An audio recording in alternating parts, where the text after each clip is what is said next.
এই হাঁসটা প্রতিদিন যখন আমি ঘর থেকে ছাড়ম তখন সে আমার কাছে কাছে কাছে কাছে আইসা গুড় গুড় করবে, দেখবে।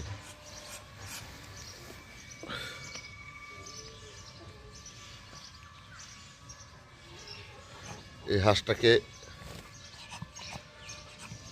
আসলে পোষা পাখি কখনো মানুষের সাথে মিনি করে না, ভুল করে না।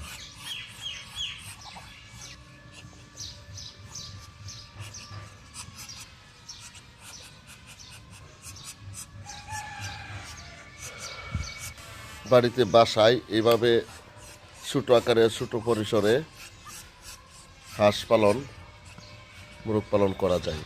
এই যে একটা দানাদার খাবার ফিট দিলাম, ফিট খেলেও আবার একটির মধ্যে চাউলের কুড়া, সাথে কিছু ভাতের মার দিয়ে দিলাম, আর এখানে কিছু ভাত দিয়ে দিলাম, ভাত খেলো। একটা পাত্রে কিছু পানি রাখলাম, সময় সময় পানি খেলো। এভাবে আসলে একটু পরিচর্যা করলে শরীর মন সবই ভালো থাকে এবং আনন্দ লাগে। যখন এই হাঁসটা আমার পায়ের কাছাকাছি চলে আসে তখন সে অনেক ভালো লাগে।